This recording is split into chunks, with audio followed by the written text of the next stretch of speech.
Satu orang menjadi moderator ya, ketua kelompok satu. Silakan.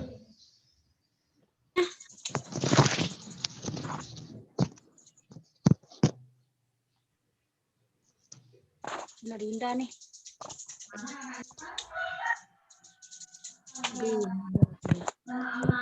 Pak, mohon maaf Pak. Izin keluarin PPT-nya.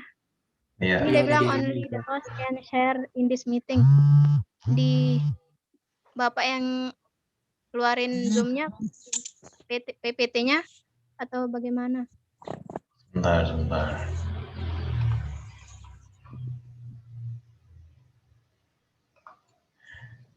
Kalau di share bisa? Coba di share. Oh ya udah Pak, bentar.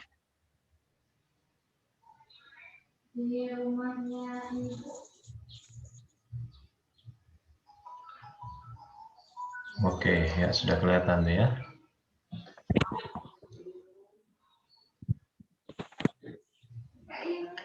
Siapa jadi ketua kelompoknya? Kelompok satu siapa ketua kelompoknya? Kuliah Hilalatul Hasbi Pak. Oke, silakan langsung jadi moderator ya. Baik. Assalamualaikum warahmatullahi wabarakatuh. Waalaikumsalam warahmatullahi wabarakatuh. Alhamdulillah, pada siang hari ini kita dapat melanjutkan kuliah pada mata kuliah kewirausahaan. Jadi kami dari kelompok 1 mendapatkan materi tentang keluarin dulu anaknya.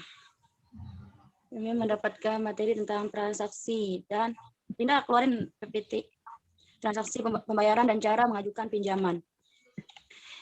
Baik, untuk menghemat waktu, pemateri pertama ini akan disampaikan oleh Bapak Abdul Ivan Irwan. Kepadanya kami persilahkan. Baik, terima kasih kepada Ibu Moderator yang sudah mempersilahkan saya untuk materi utama.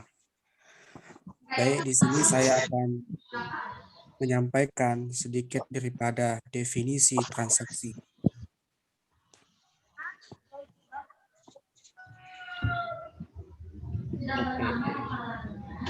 Transaksi ialah kegiatan yang menimbulkan perubahan suatu nilai berupa uang atau harta benda. Dalam kata lainnya, yaitu suatu kegiatan yang dilakukan seseorang yang menimbulkan perubahan terhadap harta atau keuangan yang dipunyai, baik itu bertambah ataupun berkurang. Misalnya, seseorang menjual harta, membeli barang, membayar hutang, serta membayar berbagai macam biaya untuk memenuhi kebutuhan hidup. Berikutnya, transaksi berhasil dilakukan jika suatu nilai berpindah ke pihak lain dengan konsekuensi mendapatkan bentuk nilai yang lain. Yaitu misalnya ketika seseorang sudah bertransaksi, tentu pertukaran di sana terjadi.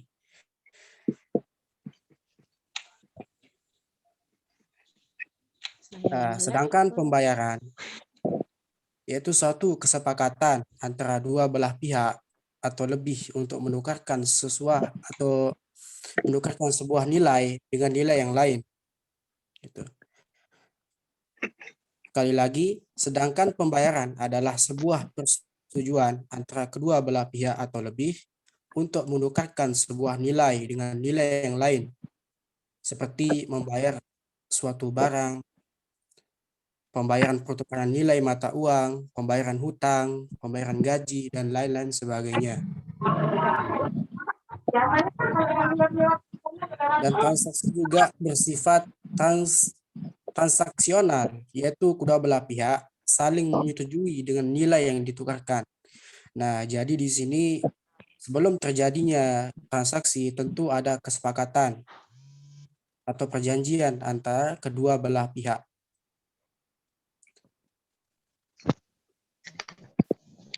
Macet.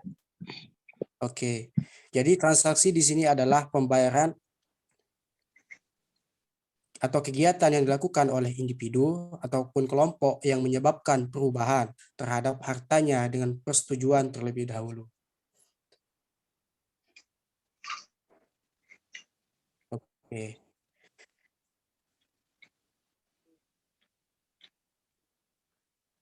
Dan transaksi juga terdiri dari tanggal atau yang berkaitan. Jadi sebelum terjadinya transaksi, tentu di sana itu ada akadnya, ada pihaknya, dan jumlah dari transaksi itu sendiri gitu.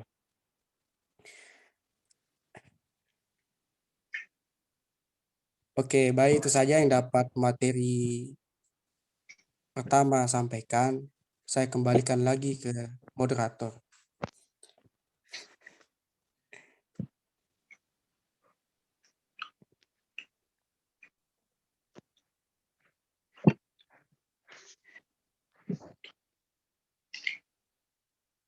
Halo, Dia macet ini Bang Ivan.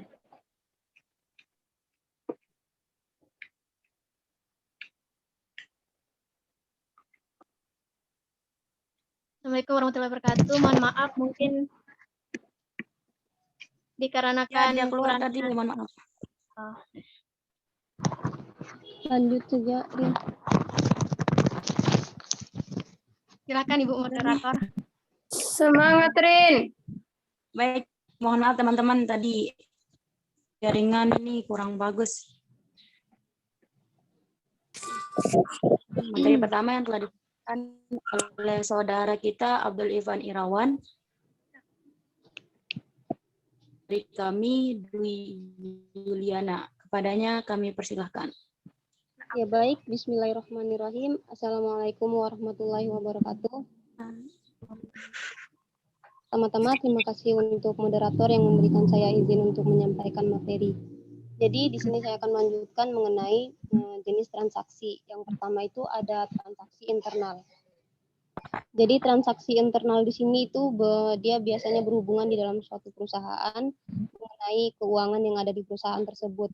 Contohnya itu antara kepala perusahaan dengan pegawainya yang membicarakan tentang keuangan di dalam perusahaan itu. Jadi yang kedua itu ada transaksi eksternal.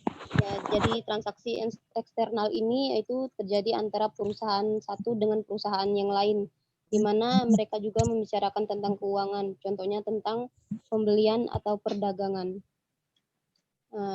Jadi saya akan melanjutkan mengenai bukti dari transaksi eksternal. Saya akan menjelaskan ada 4 di sini. Yang pertama itu faktur. Faktur itu sebuah transaksi yang terjadi. Apa nih? Bunda, mohon maaf. Maaf, itu saya yang punya bagian. Lihat PPT yang Ya, minta. mohon untuk yang lain untuk mematikan voice-nya dulu. Ikutin PPT.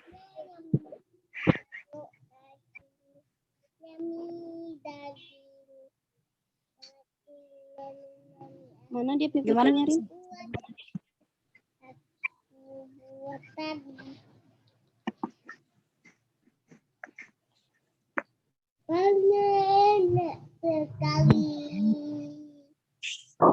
Untuk yang lain, matikan PPT-nya bisa selain dari pemateri.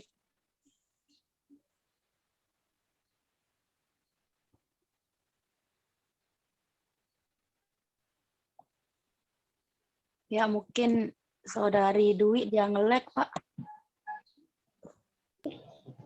Dwi Juliana. Jadi baik, saya lanjutkan. Di sini ada bukti transaksi. Di mana PPT-nya?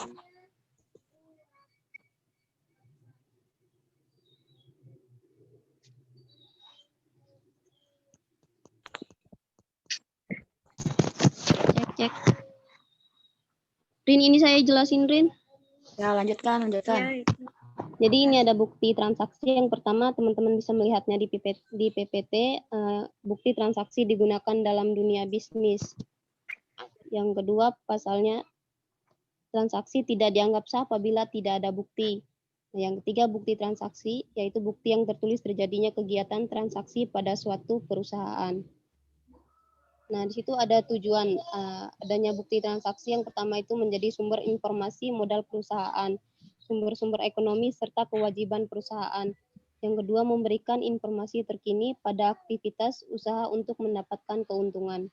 Yang ketiga, menjadi informasi yang relevan bagi pengguna laporan. Yang keempat, membantu perusahaan untuk melihat potensi di masa mendatang. Yang terakhir itu ada bukti transaksi dapat menghindari duplikasi pada pengumpulan data keuangan. Jadi baik teman-teman, mungkin itu yang saya jelaskan. Selanjutnya akan dijelaskan oleh Hartina. Sekian, wassalamualaikum warahmatullahi wabarakatuh. Waalaikumsalam. Itulah tadi materi yang kedua disampaikan oleh Saudari Dwi Yuliana. Kepadanya kami ucapkan terima kasih. Kemudian materi ini akan dilanjutkan oleh pemateri ketiga, yaitu Hartina. Kepada Saudari Hartina kami persilahkan. Baik, Assalamualaikum warahmatullahi wabarakatuh.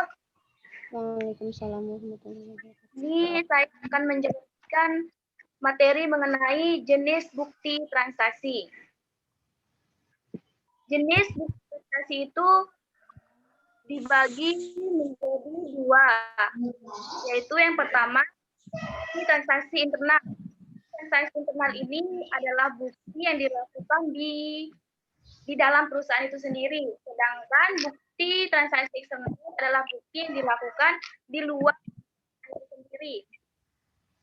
Nah, di dalam bukti internal ada 9 macam bukti transaksi internal. Yang pertama yaitu faktur.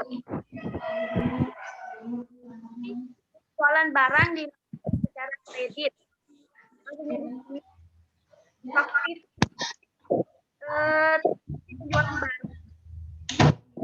penjualan barang yang dilakukan secara kredit yang dibuat oleh pihak penjual untuk diberikan kepada pihak pembeli. Nah, faktur ini biasanya ada dua, yaitu yang pertama, rangka pertama itu berisi lembaran-lembaran kopi yang dipegang oleh penjual sebagai bukti dari penjualan secara kredit.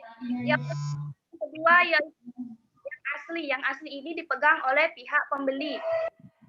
Yang asli ini dipegang oleh pihak pembeli sebagai bukti dari pembelian secara kredit. Kemudian itu kwitansi. Yang kedua kwitansi. Kwitansi ini adalah bukti penerima ini oleh penerima.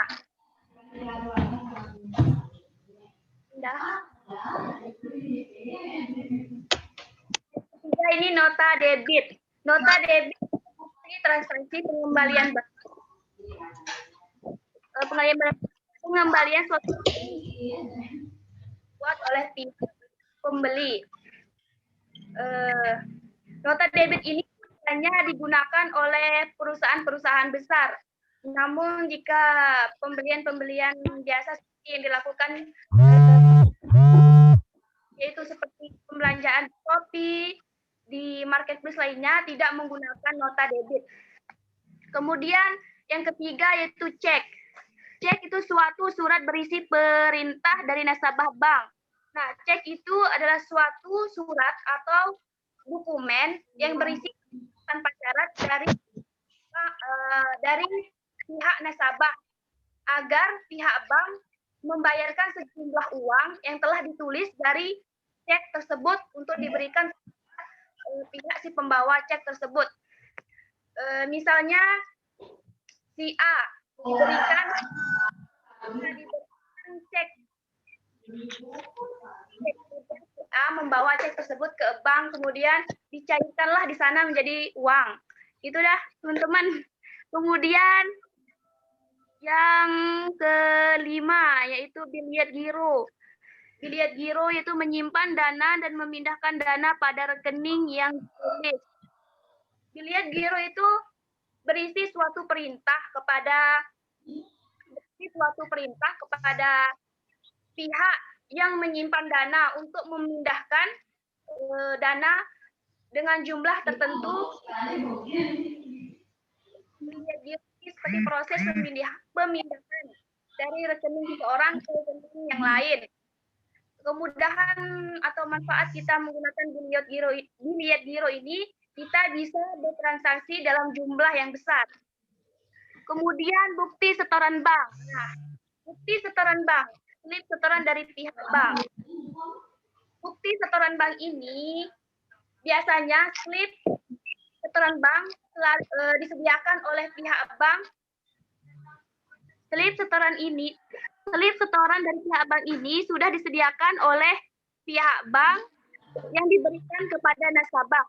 Nah, tujuan dari slip setoran bank adalah sebagai bukti bahwa nasabah tersebut melakukan setoran. Teman-teman sering kita ketahui kan, sering kita jumpai juga ya bayar UKT itu kan. Ketika kita bayar UKT di bank kan, slip itulah sebagai bukti bahwa kita sudah melakukan pembayaran UKT. Kemudian bukti kas masuk dan keluar. Bukti kas masuk yaitu bukti penerimaan uang yang disertai dengan dokumen-dokumen tertentu. Sedangkan bukti kas keluar yaitu bukti kas masuk dan keluar. Bukti kas masuk yaitu bukti penerimaan uang yang disertai dengan dokumen-dokumen tertentu. Sedangkan bukti kas keluar yaitu bukti transaksi keluar kas dengan disertai dokumen tertentu. Kemudian Rinda yang rekening bukti memorandum diterbitkan oleh pimpinan perusahaan. Nah, teman-teman, bukti memorandum ini adalah bukti transaksi yang diterbitkan oleh pemimpin perusahaan untuk berbagai kegiatan yang terjadi pada kegiatan internal perusahaan. Misalnya, yang berlangsung di akhir periode. Misalnya seperti memo pencatatan hasil gaji. Baik, Hartina dipotong dulu. Saudari Hartina. Rekening koran adalah suatu rangkuman transaksi finansial dilakukan rekening bank yang dimiliki oleh perusahaan atau seseorang. Rekening koran ini ya fungsinya itu hampir mirip seperti buku tabungan, teman-teman. Seperti buku tabungan yang melampirkan transaksi dari bulan-bulan terakhir, biasanya 3 bulan terakhir. Rekening koran ini juga melampirkan seperti arus kas, kredit, debit, tanggal, waktu, sama seperti buku tabungan. Tapi rekening koran ini lebih detail dibandingkan buku rekening. Mungkin hanya itu yang bisa saya sampaikan, teman-teman. Jika ada pertanyaan. Sekian. Assalamualaikum warahmatullahi wabarakatuh. Waalaikumsalam. Baik, itulah tadi. Terima kasih. Karena waktu sudah menunjukkan 1552 dan sesuai absen akan ada absen dari dosen terlebih dahulu, baru kita lanjutkan materinya. Kepada Pak dosen, persilahkan. Silakan dilanjutkan dulu deh sampai jam 2, nanti baru absensi ya. Diselesaikan saja. Baiklah, kita lanjut ke materi keempat yang akan disampaikan oleh Saudari Rinda Suswati. Kepada Saudari Rinda dipersilahkan. Terima kasih. Assalamualaikum warahmatullahi wabarakatuh. Waalaikumsalam warahmatullahi wabarakatuh. Terima kasih kepada Ibu Moderator yang telah memberi saya kesempatan untuk menyampaikan materi saya mengenai alat-alat transaksi pembayaran. Mungkin tidak asing ya mendengar alat transaksi pembayaran, karena pastinya hampir dari teman-teman, terutama Ampura Bapak dosen, memahami alat transaksi pembayaran. Karena kita sering memanfaatkan dan menjadi kebiasaan dalam kehidupan hari-hari kita. untuk melakukan kegiatan pembayaran dalam berbagai hal, baik dalam transaksi langsung maupun secara tidak langsung. Jadi alat transaksi pembayaran itu dibagi menjadi dua ya, alat pembayaran tunai dan alat pembayaran non tunai. Alat pembayaran tunai itu pembayaran yang dilakukan dengan menggunakan mata uang tunai. Maksudnya mata uang tunai ini biasa kita sebut juga dengan uang kartal ya. Kita kenal ada dua macam, yaitu uang kertas dan uang logam. Fungsinya itu digunakan untuk melakukan berbagai transaksi jual beli. Alat pembayaran tunai ini juga sudah lama sekali kita pakai ya dalam kehidupan sehari-hari. Kemudian alat pembayaran non tunai, yaitu alat pembayaran alat yang menggunakan uang non tunai seperti giro, uang debit, kartu kredit dan uang elektronik. Alat pembayaran tunai ini pastinya alat yang tidak menggunakan uang tunai ya, namun menggunakan itu dah uang cek. Seperti cek. Cek ini merupakan kertas yang bisa dijadikan bukti bahwa bank akan mencairkan dana dari nasabah. Maksudnya itu cek ini merupakan jenis maksudnya cek itu suatu kertas yang bisa dijadikan bukti bahwa bank akan mencairkan dana dari nasabah pada orang yang namanya sudah tertulis pada cek. Contohnya example, contoh cek atas nama yang dikeluarkan oleh seseorang atau badan hukum yang dituliskan dengan jelas pada cek tersebut, maka pihak bank akan mencairkan uangnya kepada seseorang atau badan hukum yang ditunjuk. Contohnya nih, cek tersebut tertera dalam cek perintah dibayarkan kepada Bapak Guru Sugiarto sebesar 60 juta ribu rupiah atau dibayar kepada PT Cinta Biru sebesar 7 juta ribu rupiah. Kemudian kedua yaitu giro. Giro ini untuk memindahkan uang dari rekening nasabah lain. Maksudnya itu hampir sama dengan cek, namun bedanya giro itu bukan digunakan untuk mencairkan uang pada nama yang tertulis di atas kertas, namun untuk memindahkan uang dari rekening nasabah lain pada rekening nasabah yang tertera di atas kertas. Example, contohnya, giro di atas nama pribadi rekening yang dimiliki perorangan atau usaha perorangan. Usaha perseorangan misalnya toko atau restoran dengan nama pemiliknya. Untuk membuka rekening giro atas nama pribadi, bank menerapkan jumlah setoran terkecil sekitar 250.000.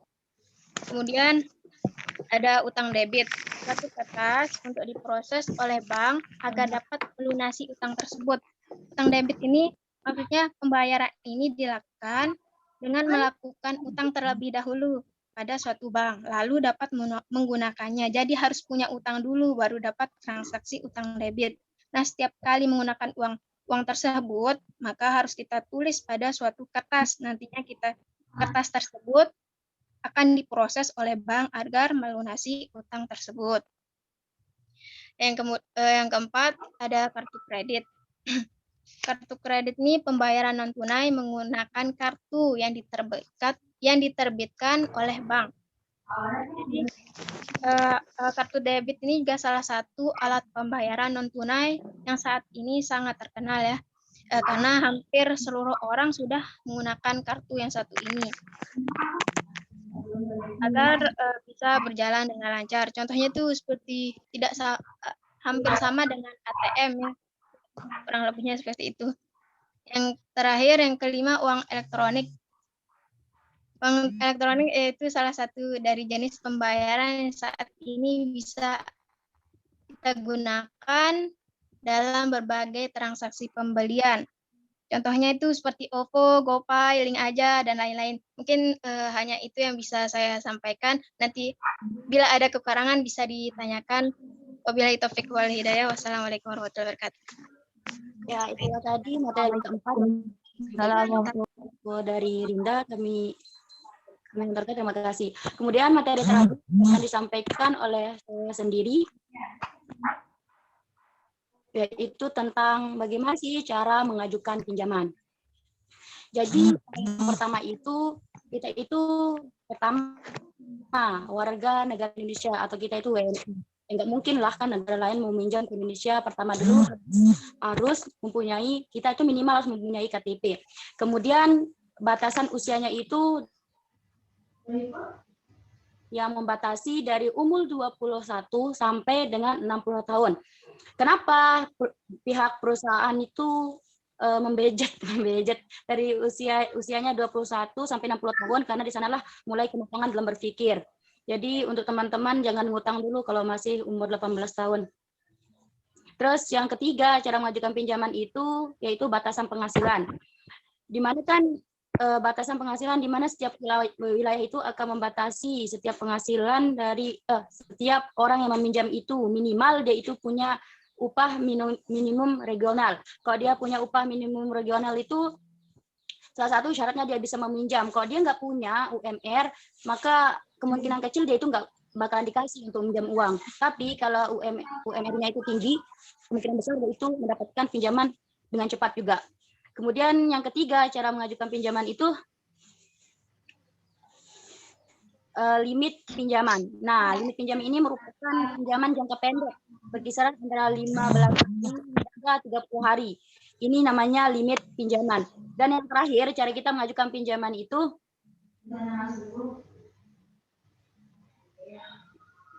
slip gaji. Pinjaman slip gaji ini cocok untuk karyawan yang mempunyai gaji tetapi tidak memiliki jaminan dan tidak memiliki kartu kredit. Contohnya bisa honorer. Nah kan guna honorer itu tidak memiliki gaji tetap gitu. Nah dia itu bisa menggantikan dengan slip gaji yang ia peroleh. Nah jadi itu beberapa cara untuk mengajukan pinjaman karena waktunya itu agak mepet jadi dipercepat saja. Mungkin hanya itu yang dapat kelompok kami sampaikan. Apabila ada kesalahan oh ya, kesimpulan. Baik, kita masuk ke tahap yang terakhir yaitu kesimpulan. Ayo dong, munculin. Ya, jadi transaksi pembayaran merupakan kegiatan yang dilakukan oleh individu atau kelompok yang menyebabkan perubahan terhadap hartanya dengan persetujuan terlebih dahulu. Bukti transaksi merupakan bukti yang tertulis terjadinya kegiatan transaksi pada suatu perusahaan. Sedangkan tujuan adanya bukti transaksi itu menjadi sumber informasi modal perusahaan, sumber-sumber ekonomi, serta kewajiban perusahaan.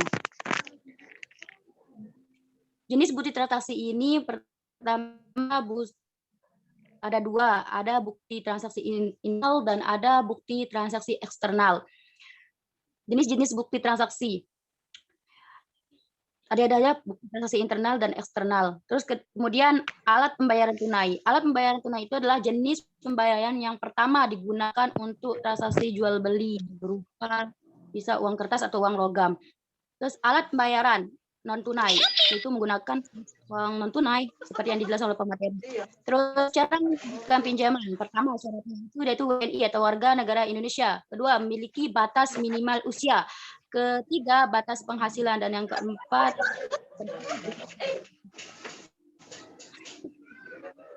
ya itu saja sampaikan dari kelompok 1. Apabila ada kesalahan, mohon dimaafkan. Apabila ada pertanyaan, mohon ditanyakan. Oleh yang harus Assalamualaikum warahmatullahi wabarakatuh. Assalamualaikum warahmatullahi wabarakatuh. Waalaikumsalam. Oke, baik ya. Waktunya sudah menunjukkan pukul 2:03. Bapak langsung mulai absensi terlebih dahulu ya. Kita mulai dari kelas A terlebih dahulu ya. Aditya Chandra Sulaiman ada? Hadir, Pak. Oke.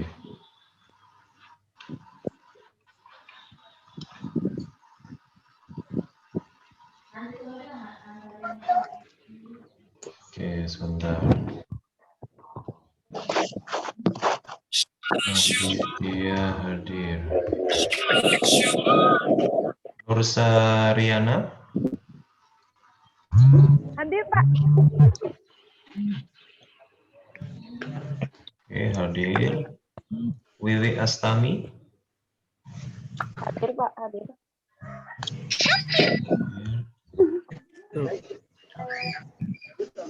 Liana. Liana. Pak, saya hadir, Pak. Liana hadir. Pak, Nur Sarian hadir, Oke, Pak. hadir ya. Ya. Susah jaringan. Oke, Aulia Nur Sabani. Hadir, Pak. Hadir. Wahidin. Hadir, Pak. Hadir. Nurmita Sari. Hadir, Pak. Irawati. Hadir, Pak. Oke. Marlina Apriana. Marlina. Marlina.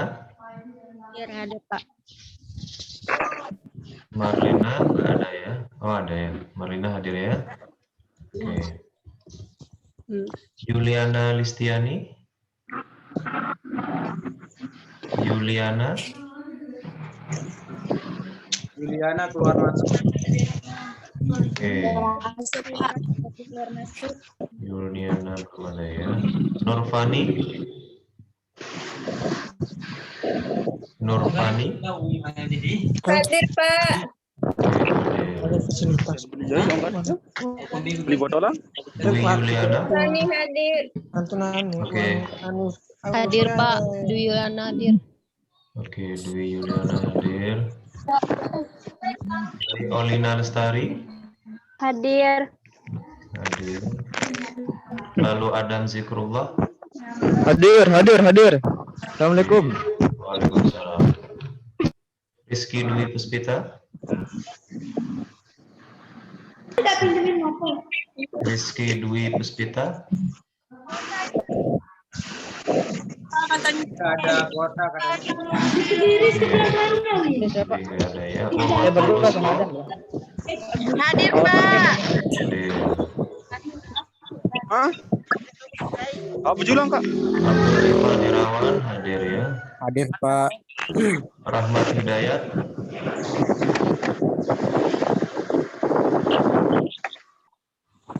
Hidayat. Keluar masuk dia, Pak. Masuk. Hidayat belum ada ya. Dwi Nur Atika. Hadir Pak, hadir. Oke. Asbi hadir. Hadir Pak. Nurul Mu'ana. Hadir Pak, hadir. Nurul Mu'ana hadir. Artina hadir. Andi Wahyudi. Hadir. Hadir. Muhammad Hirul Ramdhani. Hadir, Pak. Hadir. Marianti.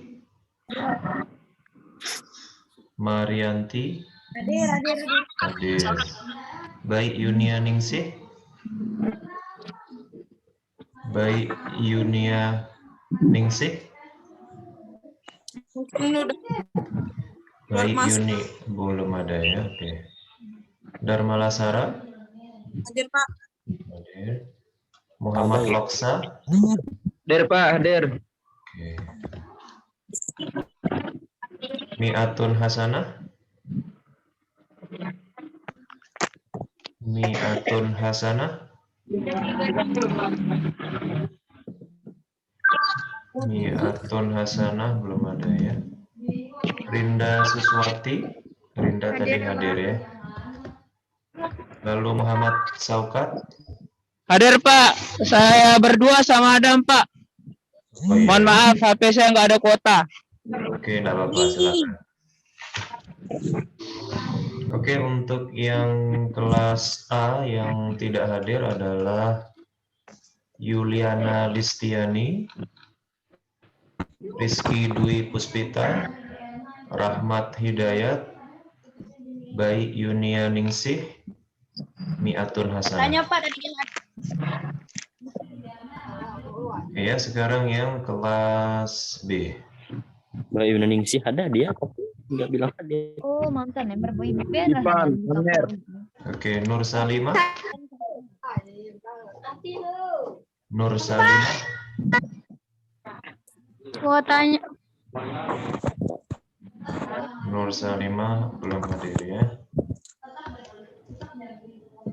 Nur Laili Anjani.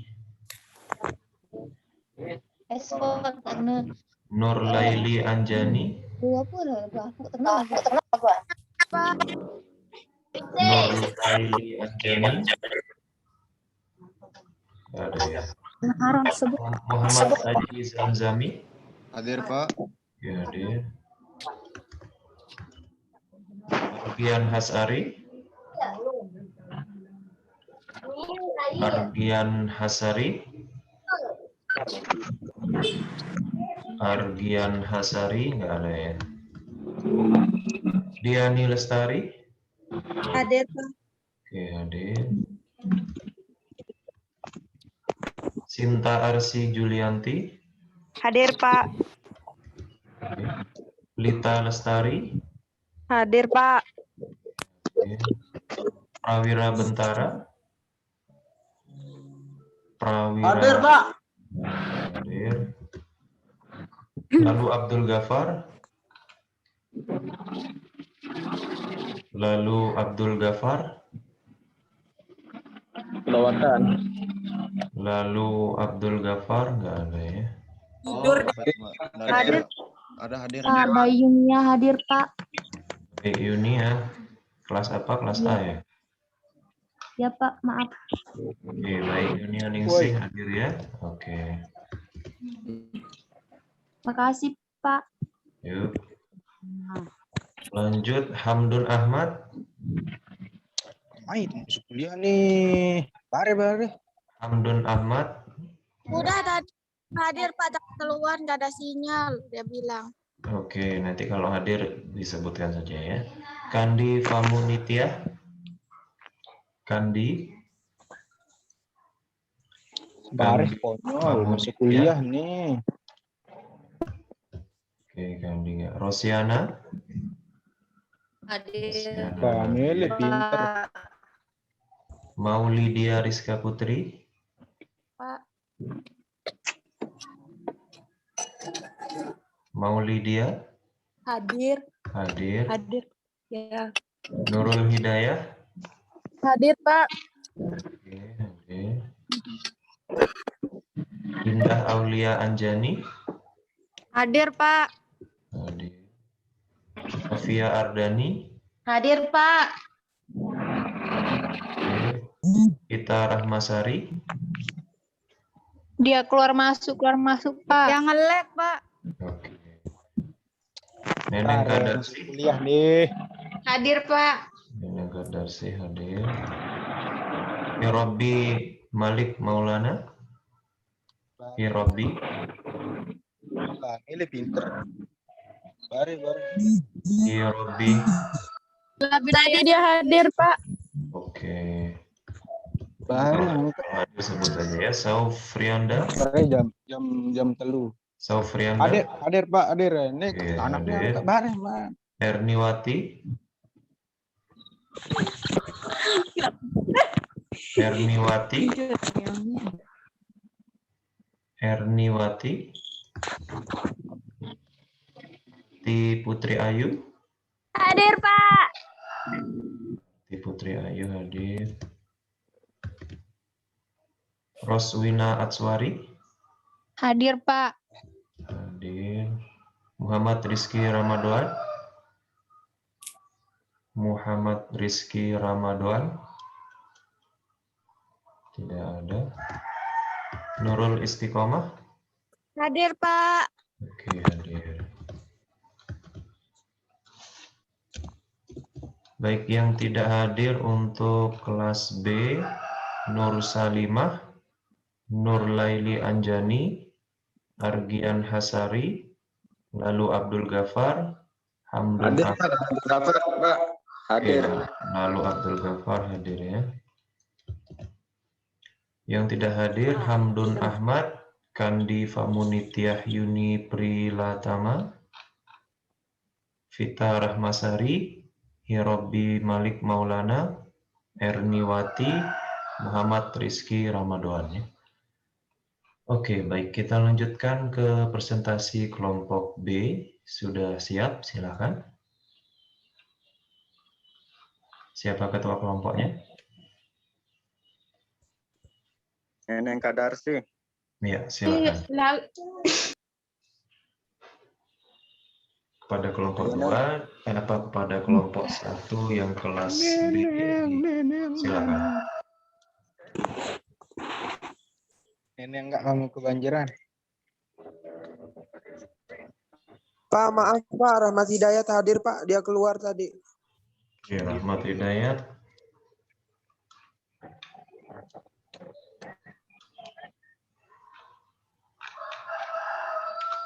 Rahmat Hidayat kelas apa kelas? Kelas A. Kelas A. Rahmat Hidayat. Oke. Rahmat Hidayat hadir ya. Oke. Ya, silakan lanjutkan.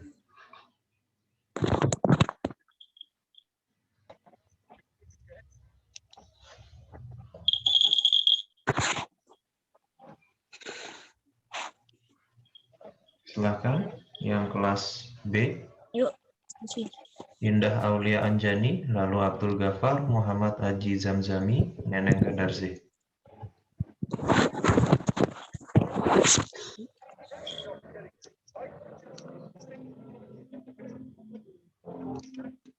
Guys, kuliah.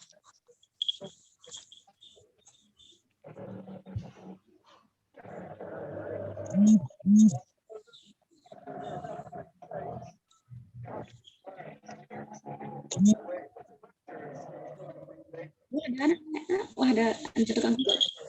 Pak, jaringan saya hilang muncul, Pak. Hilang muncul. Hilang.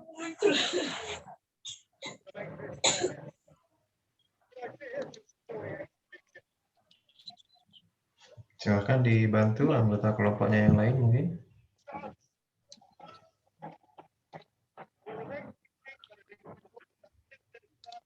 Gopar. Ani mulai. Bentar Mas, bentar. Ayo Gopar, kamu dah. Di tempat saya, dia keluar masuk ini. Suruh masuk Masnya.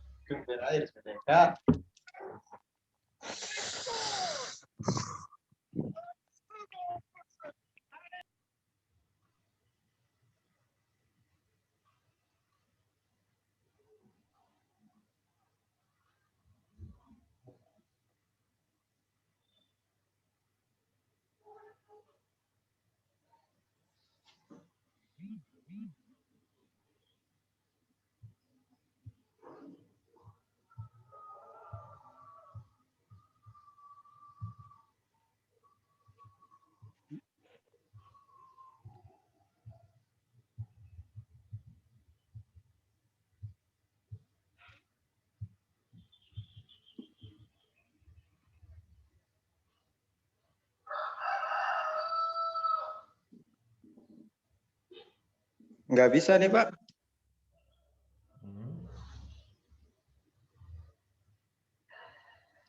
Dicoba lagi.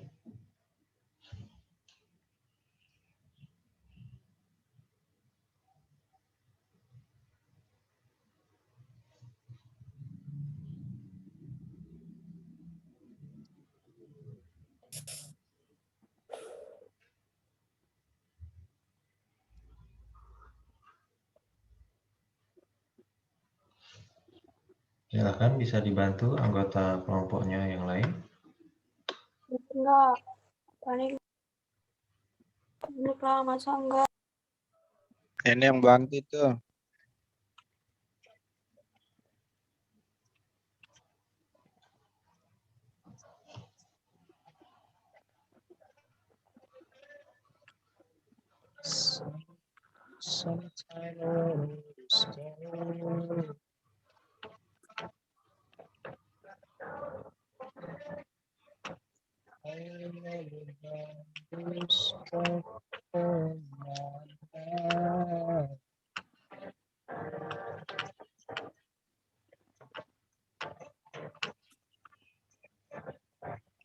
Nah,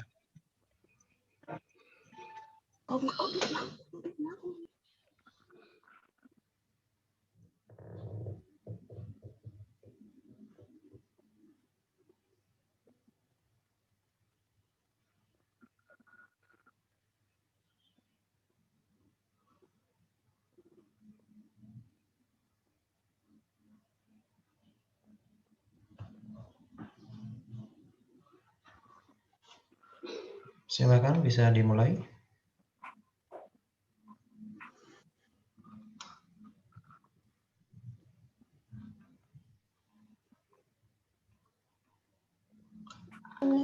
Pak, kelihatan nggak PPT-nya? Kelihatan, Ya, kelihatan. kelihatan guys.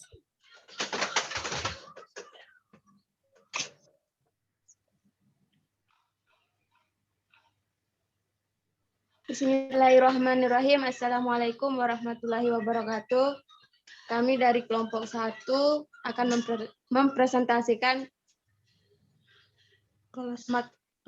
hasil PPT kami yang berjudul transaksi pembayaran dan cara mengajukan pinjaman.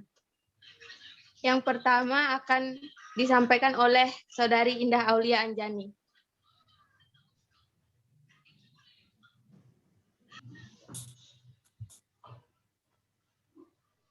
Kepada Saudari Indah, saya persilakan.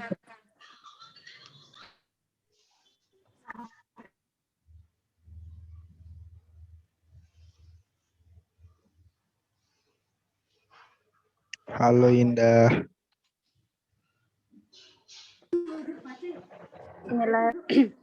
HP-nya bisa Assalamualaikum HP-nya warahmatullahi bisa dimiringin ya, biar kelihatan besar PowerPoint. Iya, Pak.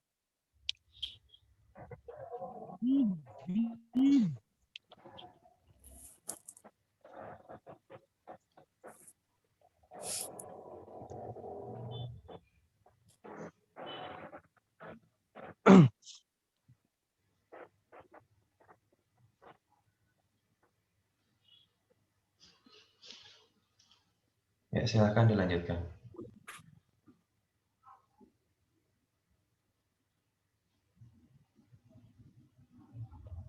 Halo. Assalamualaikum warahmatullahi wabarakatuh. Waalaikumsalam. Perkenalkan, saya sebagai pemateri wabarakatuh.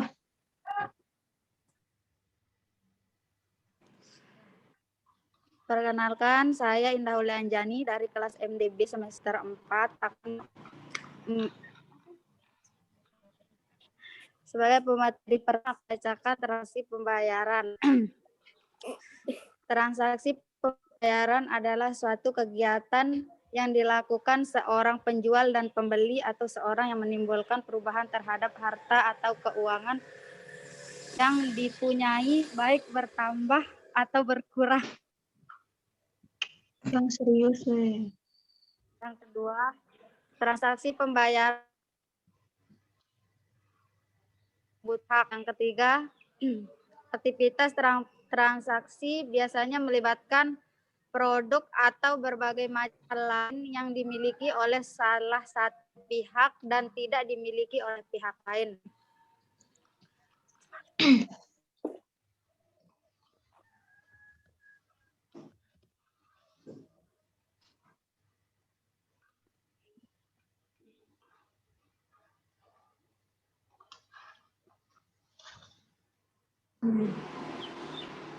Dari zaman ke zaman barter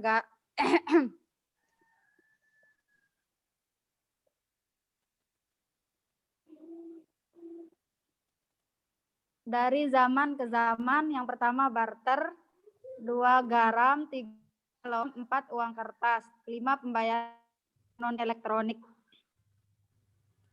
Perkembangan pembayaran non tunai. 1.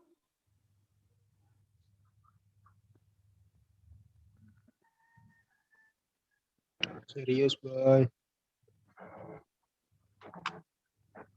Yang pertama, SIP base, pembayaran dengan kartu debit dan e-money.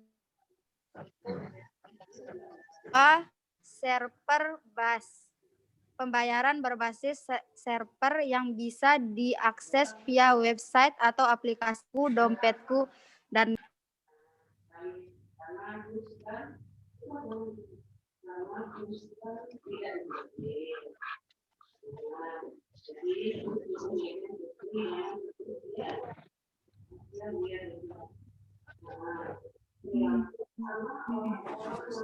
selanjutnya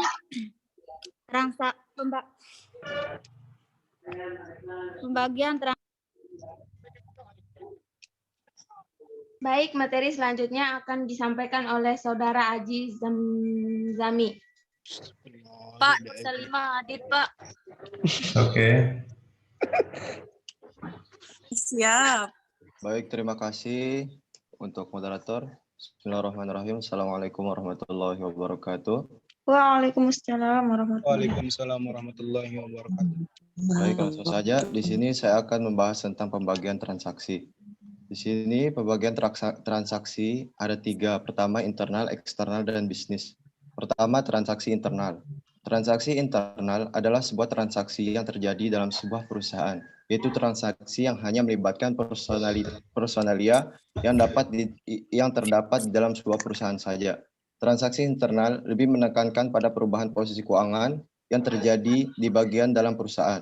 Misalnya, itu berupa catatan, yakni memo, dari pimpinan kepada seorang pegawai perusahaan, perubahan nilai keuangan karena kemunduran perusahaan, penggunaan perlengkapan kantor, dan lain sebagainya. Intinya yang melibatkan internal dalam perusahaan itu sendiri. Lalu yang kedua itu ada transaksi eksternal. Transaksi eksternal adalah suatu transaksi yang melibatkan pihak luar perusahaan, yaitu transaksi yang melibatkan orang luar atau organisasi luar, atau berupa bukti pencatatan transaksi eksternal, biasanya berupa nota, debit atau kredit, cek, faktur, kwitansi, dan lain-lain. Pokoknya berupa bukti yang menyangkut eksternal dari perusahaan tersebut. Selanjutnya ada transaksi bisnis. Transaksi bisnis merupakan sebuah kejadian yang bernilai ekonomis yang dilakukan atau yang dijalani dalam perusahaan serta menyebabkan perubahan kondisi perusahaan, terutama kondisi keuangannya. Transaksi bisnis yang terjadi mempengaruhi 3 hal mendasar dalam keuangan perusahaan, yaitu harta atau aset, yang kedua hutang atau kewajiban, dan modal. Selain itu, transaksi bisnis juga memberikan pengaruh pada hasil operasional perusahaan. Dan ada beberapa tambahan mengenai transaksi itu sendiri. Pertama, ada transaksi tunai, kedua ada transaksi kredit. Tentunya transaksi yang melibatkan uang tunai, berarti transaksi tunai tentunya melibatkan uang tunai. Berarti pembayaran diterima atau dibayarkan pada saat terjadi kesepakatan. Misalnya, Tuan A membayar 1.000 sebagai sewa rumah secara tunai. Ini adalah transaksi tunai karena melibatkan pembayaran tunai pada saat transaksi. Demikian pula Tuan A membeli alat tulis dengan harga 5.000. Ini merupakan suatu transaksi yang berbentuk tunai. Kedua, transaksi kredit. Dalam transaksi kredit, uang tunai tidak dilibatkan saat transaksi. Sebagai gantinya, imbalan yang dibayarkan dilakukan setelah waktu tertentu atau sesuai kesepakatan bersama. Misalnya, Tuan A menjual barang pada pelanggan secara kredit dan memberinya jangka waktu kredit hingga 30 hari. Maka dalam jangka waktu itulah dibayar. Kurang lebihnya terima kasih teman-teman, maaf atas segala kekurangan. Sekian dari materi saya. Saya kembalikan ke moderator. Baik, terima kasih Saudara Aji. Untuk materi selanjutnya akan disampaikan oleh Saudara Lalu Abdul Ghaffar. Baik, terima kasih. Bismillahirrahmanirrahim. Assalamualaikum warahmatullahi wabarakatuh. Waalaikumsalam warahmatullahi wabarakatuh. Ya, di sini saya akan membahas cara mengajukan pinjaman. Yang pertama, di sini saya lebih menonjol ke cara mengajukan pinjaman di bank. Yang pertama, pemberian pinjaman yang dilakukan oleh bank diartikan sebagai penyaluran dana ke masyarakat. Yang kedua, pinjaman bank lebih dikenal dengan nama kredit bagi bank konvensional, yaitu bank seperti bank yang kita kenal sebelumnya dan ada dengan nama pembiayaan bagi bank Islam atau syariah. Pinjaman adalah suatu jenis hutang. Pinjaman adalah suatu jenis hutang yang disediakan oleh individu, kelompok, lembaga, atau instansi yang menyediakan dana pinjaman. Ya, seperti contoh yang tadi bank, pegadaian, koperasi, atau perusahaan-perusahaan yang memberikan pinjaman kepada masyarakat. Terus yang kedua, di sini saya akan membahas tentang unsur dan jenis pinjaman. Unsur pinjaman itu ada 5. Yang pertama kepercayaan, terus yang kedua kesepakatan, yang ketiga jangka waktu, yang keempat risiko, dan yang kelima balas jasa. Yang pertama tentang kepercayaan, seorang peminjam itu harus memberikan kepercayaan kepada baik yang tempat dipinjamkan, baik di perusahaan seperti bank, terus pegadaian atau koperasi, sehingga mereka mempercayai untuk diberikan pinjaman. Terus yang kedua ada kesepakatan antara kedua belah pihak. Yang ketiga jangka waktu, ini menentukan sampai kapan ia diberikan untuk pinjaman atau batas pinjaman untuk dikembalikan. Terus yang keempat tentang resiko. Resiko ketika dia tidak mengembalikan pinjaman. Konsekuensinya seperti apa? Dan yang kelima balas jasa. Terus di sini jenis pinjaman yang pertama ada namanya kredit investasi, terus yang kedua kredit modal kerja, yang ketiga kredit perdagangan, yang keempat kredit produktif, yang kelima kredit konsumtif, dan yang keenam kredit profesi. Mungkin cuma itu yang bisa saya sampaikan, kurang lebihnya mohon maaf. Assalamualaikum warahmatullahi wabarakatuh. Waalaikumsalam. Baik, terima kasih Saudara Gopar. Nah, materi selanjutnya akan disampaikan oleh saya sendiri. Besar angsuran pokok pinjaman dan bunga. Nah, sebagai cara menghitung besar angsuran pokok pinjaman dan bunga. Yang pertama, angsuran sama dengan pokok pinjaman ditambah bunga. Yang kedua, pokok pinjaman sama dengan jumlah pinjaman dibagi jangka waktu pinjaman. Yang ketiga, bunga sama dengan persen bunga dikali jumlah pinjaman dikali 1 dibagi 1 tahun.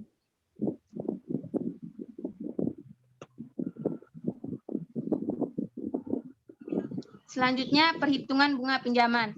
Yang pertama, sistem flat rate, di mana nasabah mengangsur pinjaman atau jumlah angsuran secara tepat atau sama selama periode pinjaman.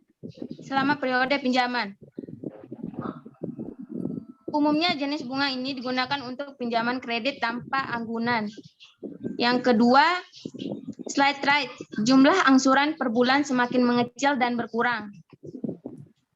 Biasanya digunakan kepada kredit jangka panjang seperti KPR dan pinjaman modal usaha. Berbeda dengan flat rate, dengan menggunakan bunga pinjaman ini, jumlah angsuran akan semakin sedikit tiap bulannya. Hal ini dikarenakan perhitungan bunga akan terlihat nilai sisi pinjaman pokok atau jumlah utang yang belum terbayar setiap bulan. Yang ketiga, floating rate, di mana besar angsuran berubah-ubah setiap bulan tergantung dari bunga yang berlaku pada bulan tertentu. Cara perhitungan bunganya pun sama dengan flat rate, di mana bunganya akan dikalkulasikan dari sisi jumlah pokok pinjaman.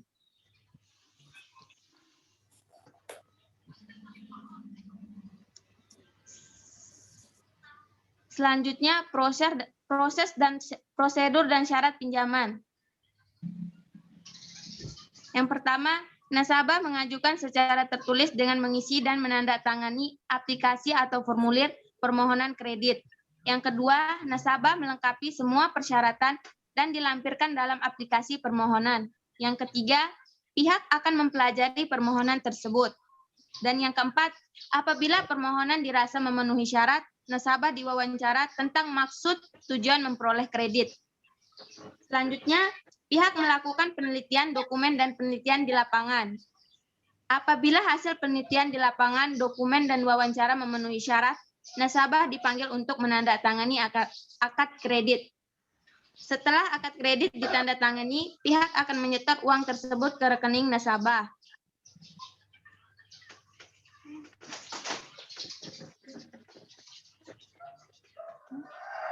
Itu saja yang bisa kami sampaikan, kurang dan lebihnya mohon dimaafkan. Jika ada yang ingin dipertanyakan, saya persilakan. Waalaikumsalam. Oke, baik ya. Terima kasih kepada kelompok 1 kelas B. Sekarang kita masuk kepada sesi tanya jawab. Mungkin untuk kelas A 2 penanya, kelas B nanti 2 penanya ya. Silakan, mungkin ada yang ingin ditanyakan untuk kelas A terlebih dahulu. 2 orang penanya, disilakan.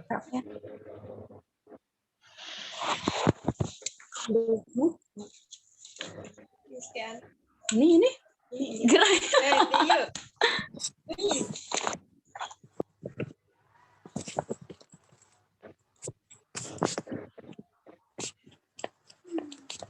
Disilakan bagi kelas A yang ingin bertanya.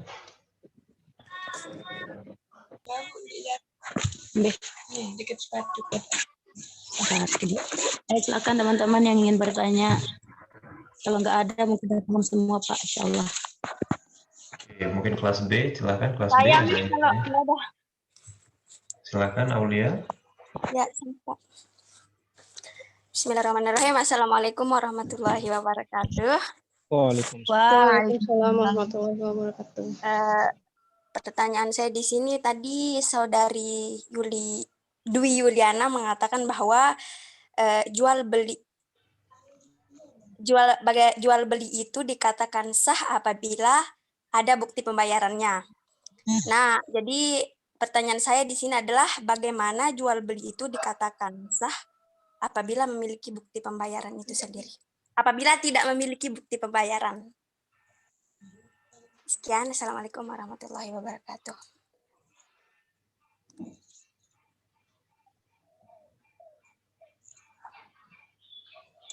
Silakan satu penanya lagi untuk kelas A.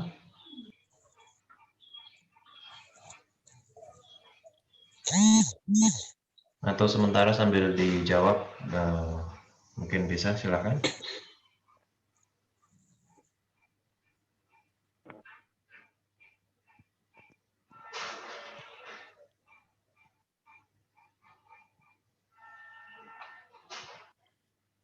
Oh, Soprianda mau bertanya itu, Pak. Silakan.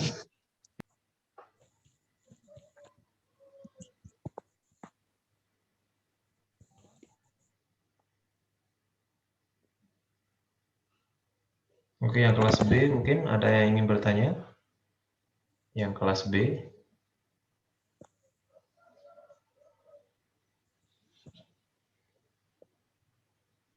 Belum ada, oke baik. Dijawab saja dulu mungkin untuk kelas A tadi. Ada satu orang penanya, silakan bisa dijawab terlebih dahulu ya.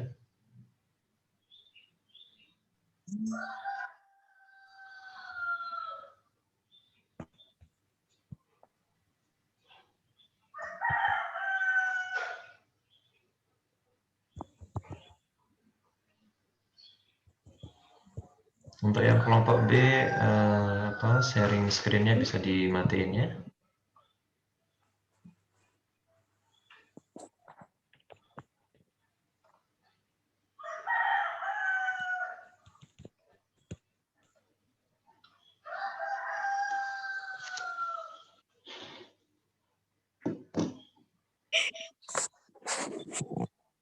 Silakan kelas A dijawab dulu pertanyaannya.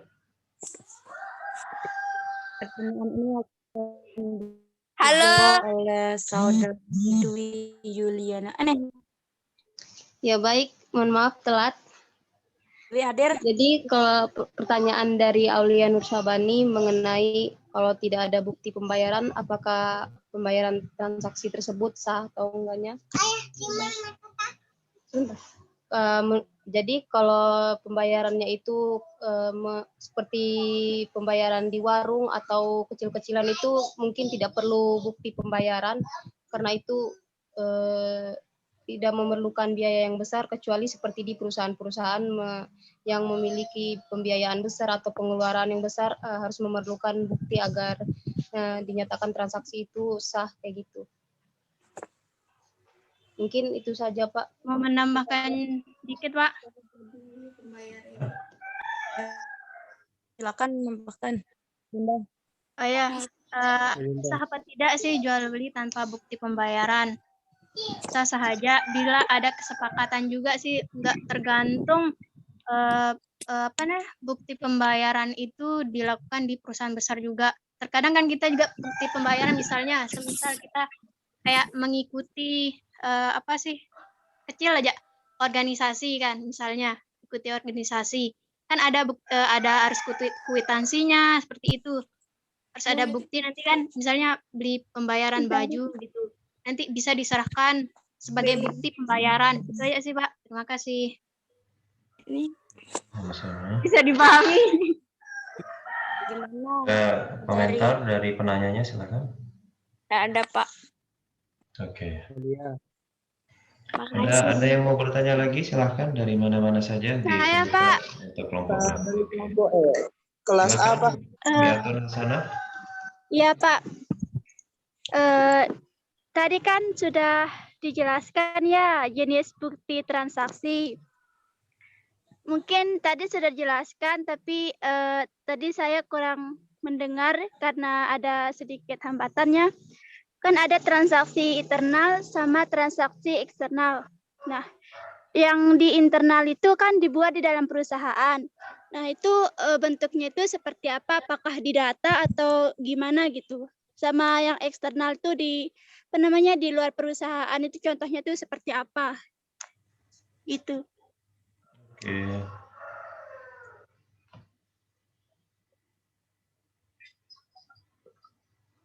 Silakan langsung saja kepada kelas A. Ya, mungkin saya menjawab sedikit yang saya tahu ya dari Saudari Mia. Contoh bukti transaksi internal itu seperti memo dari bentar. Bisa diulangi. Ya, ulang tadi dikit. Tadi udah sebenarnya juga dijelasin sama kelas B juga ada ini materinya. Nggak apa-apa deh. Seperti memo itu uang kas masuk dan keluar. Intinya dari perusahaan, dalam perusahaan tersebut sih. Dari data-datanya, dokumennya dari dalam perusahaannya. Terus internalnya kan tadi udah dicontohkan seperti faktur, kwitansi, nota debit.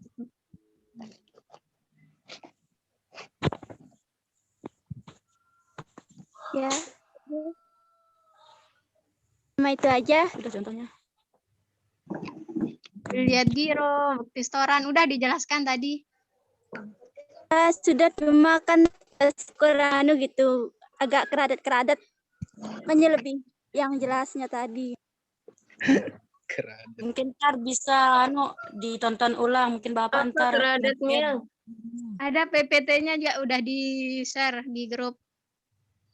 Oh, ya, terima kasih. Ya, sama-sama.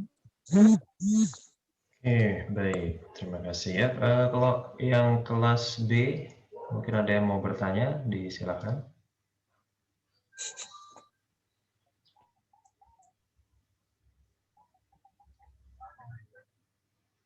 Atau siapa saja deh, silakan mau bertanya kepada kelompok apa, kepada kelas apa.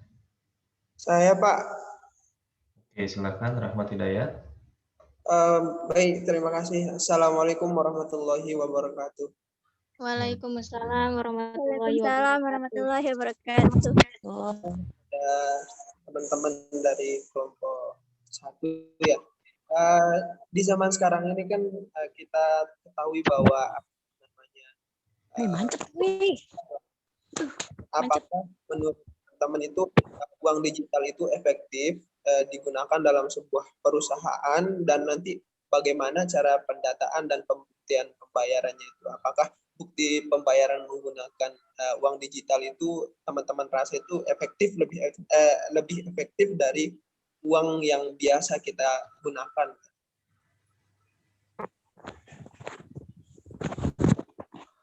Oke, baik ya. Silakan langsung ke kelas A. Saya mau menjawab, Pak. Saya Amjai Rahmat Hidayat. Apakah uang digital itu efektif bagi perusahaan apa enggak?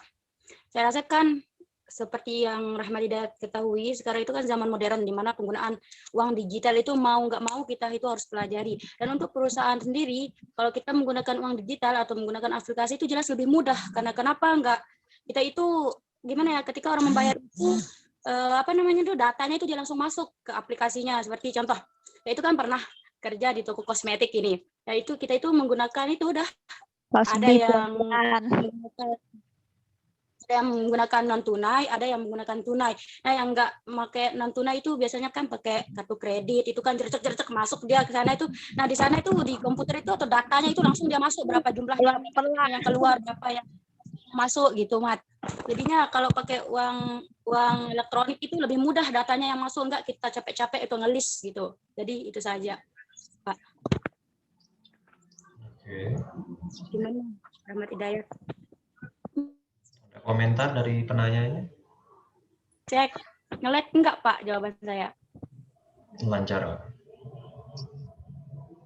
Ya gimana, Rahmat Hidayat? Sudah, Pak. Oke. Ada lagi yang lain, silakan. Waktu kita masih 1/4 jam lagi. Ayo mungkin di teman-teman yang lain tidur mungkin. Cukup? Dari kelas B, A, C. Yang dari kelas B nih belum ada yang bertanya satupun nih. Tanya Pak, dari kelas B. Oke, silakan Maulidia. Tadi yang disebut sama Lalu Abdul Gofar, unsur pinjaman itu ada resiko dan balas jasa. Nah, seperti yang saya ketahui, yang biasanya di peminjaman-pinjaman yang lainnya, bukan di bank sih, tapi yang di pinjaman-pinjaman lain itu banyak sekali orang yang kayak nggak tahu informasi sebelumnya buat si peminjam ini, tapi tiba-tiba yang pemilik hutang itu hilang. Nah, dalam resikonya itu apa yang diberikan oleh sang pemberi pinjaman sama yang dimaksud sama Gofar tadi, balas jasa itu seperti apa? Yang dalam unsur pinjaman yang balas jasa itu maksudnya kayak gimana? Gofar paham? Paham nggak Gofar? Paham. Ya gitu. Terima kasih. Assalamualaikum. Langsung saja saya jawab ya Pak. Oke, silakan. Yang pertama tentang resiko. Tadi kan dicontohkan bagaimana ketika seseorang peminjam itu hilang, meninggalkan jejak atau gimana. Atau ketika dia diberikan pinjaman, tiba-tiba hilang, nggak mau membayar. Bagaimana yang kita ketahui bahwasannya di perusahaan atau contohnya saja di Pegadaian, atau di bank dan lain sebagainya, ketika seseorang meminjam, itu kan sebelum meminjam, dia ada kesepakatan untuk diberikan pinjaman, nanti ada kesepakatan resikonya seperti ini. Nah, bagaimana ketika ia diberikan pinjaman tapi tiba-tiba menghilang atau tidak bayar untuk angsurannya?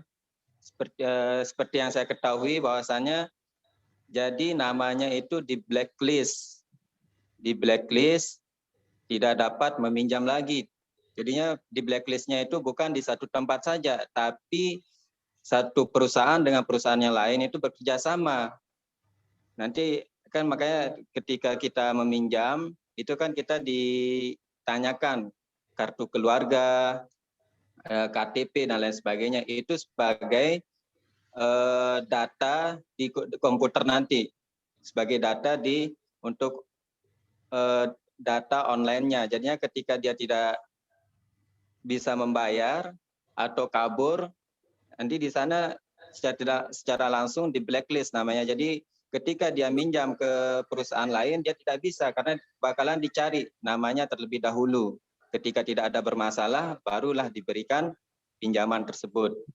Nah, untuk masalah balas jasa biasanya itu ada di sebuah koperasi kredit ataupun di lembaga keuangan merupakan balas jasa yang diberikan kepada para peminjam atau harga yang harus dibayar anggota peminjam kepada lembaga koperasi kredit. Besarnya balas jasa di koperasi kredit dapat berubah sesuai dengan keputusan dari pengurus dan manajemen. Seperti yang terjadi di koperasi, di sini dicontohkan di koperasi Pancur Kasih. Untuk mengimbangi tren pasar yang terjadi dalam dunia ekonomi, maka seluruh pihak pengurus dan manajemen koperasi mengambil kebijakan untuk melakukan perubahan balas jasa pinjaman. Jadinya ada timbal baliknya. Mungkin untuk dilebihkan dan sebagainya. Seperti biasa kalau kita minjam ke orang lain, sebagai balas jasa kita melebihkan uang tersebut, tapi dengan akad, bukan sebagai riba, tapi dengan akad balas jasa sebagai rasa terima kasih kita kepada orang tersebut. Mungkin cuma itu yang bisa saya sampaikan. Silahkan kalau ada yang mau menambahkan.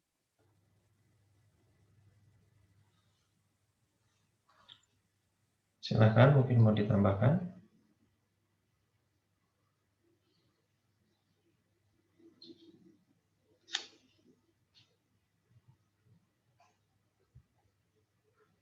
Atau ada komentar dulu dari penanyanya.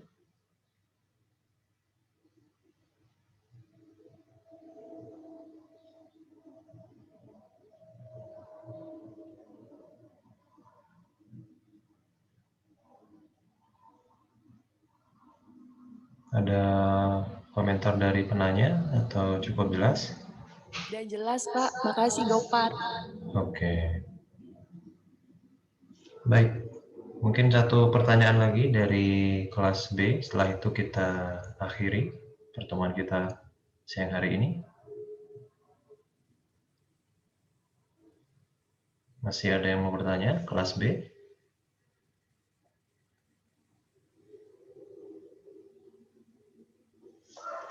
Tidak ada, Pak.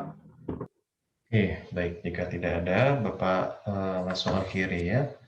Baik, terima kasih kepada kelas A dan kelas B. Tadi ada beberapa pertanyaan ya tentang uang digital. Ya, memang ke depannya nanti uang digital akan semakin marak dipergunakan ya. Mulai dari sekarang aja kalau kita belanja di Shopee itu udah ada Shopee Pay ya, bahkan dia menawarkan gratis ongkir dan segala macamnya, itu sudah bentuk daripada uang digital itu ya. Nah, nanti ke depannya memang akan lebih banyak digunakan uang digital tersebut ya, tetapi tentu saja membutuhkan berbagai macam persiapan yang cukup matang nantinya. Kemudian tadi pinjaman, ya pinjaman itu kalau kita minjam di bank, tentunya nanti banknya akan mendapatkan balas jasanya ya. Balas jasa itu berupa bunga ya, atau kalau pinjaman syariahnya tuh nanti ada bagi hasilnya. Kemudian resikonya kalau umpama nanti yang pinjam uang itu ternyata kabur gitu ya, setelah dia mungkin baru langsung sekali, setelah itu hilang. Maka ada beberapa kemungkinan. Yang pertama adalah tentu saja biasanya perusahaan itu pihak perbankan sebelum memberikan kredit atau pinjaman kepada nasabahnya, kayak seumpama kredit pembelian rumah dan segala macamnya, itu biasanya mensyaratkan adanya DP atau uang muka. Nah, uang muka ini sebagai kira-kira jaminan lah gitu, kalau nanti dia kabur, paling tidak sudah ada uang masuk yang ke perusahaan melalui uang muka tersebut. Yang kedua, ada jaminan. Biasanya kalau kita mau minjam sesuatu di pihak perbankan, diwajibkan menggunakan jaminan. Nah, jaminan ini digunakan nanti kalau seumpama dia kabur, ya udah jaminannya ini akan dijual untuk menggantikan pinjaman tersebut. Atau kalau yang ketiga nanti dia akan masuk ke yang namanya blacklist atau daftar hitam. Daftar hitam pinjaman ini akan disebarluaskan ke seluruh bank yang ada. Jadi kalau nanti dia mau pinjam ke bank yang lain, katakan gitu, itu langsung otomatis namanya ketahuan. Mohon maaf Bapak masih ada pinjaman di bank yang lain, silahkan dilunasi dulu baru bisa pinjam di bank yang ini. Gitu ya. Jadi dia langsung masuk ke namanya daftar hitam tersebut. Oke, untuk kedepannya Bapak rasa yang presentasi melalui Zoom, yang kelompok presentasi melalui Zoom meeting, mengenai materinya mungkin akan Bapak pisah ya. Katakan materinya ada 2, tadi kan transaksi sama pinjaman di bank ya. Mungkin nanti untuk yang kelas A misalkan itu membahas transaksi saja, kemudian yang kelas B membahas pinjaman saja gitu supaya tidak ada pengulangan materi lagi ya untuk kedepannya. Nah, nanti Bapak akan coba susun ulang kembali materinya khusus untuk yang kelompok Zoom meeting ya. Kalau yang kelompok WA ya nggak ada perubahan, tetap sama ya. Untuk yang kelompok Zoom meeting nanti Bapak akan coba susun ulang, jadi supaya nggak ada pengulangan materi sehingga kita juga bisa lebih hemat dari sisi Mau nanya Pak. Waktunya. Oke, silakan. Ada yang mau bertanya? Untuk yang presentasi melalui WA itu juga buat PPT atau cuma share video di YouTube aja Pak? PowerPoint-nya juga ya? Iya Pak, terima kasih. Iya, sama-sama. Oke, begitu ya. Nanti untuk yang Zoom meeting Bapak akan coba susun ulang kembali, jadi tidak ada pengulangan materi begitu ya. Baik, terima kasih. Ada yang ingin ditanyakan lagi sebelum Bapak tutup perkuliahan kita? Cukup? Oke, baik. Terima kasih atas presentasi kelompok 1, baik kelas A maupun kelas B. Kita berikan aplaus yang meriah dulu ya. Oke, sampai jumpa di pertemuan selanjutnya. Assalamualaikum warahmatullahi wabarakatuh. Waalaikumsalam warahmatullahi wabarakatuh. Pak. Terima kasih semuanya. Aji ganteng. Rinda. Masya Allah, Rinda cantiknya. Haji.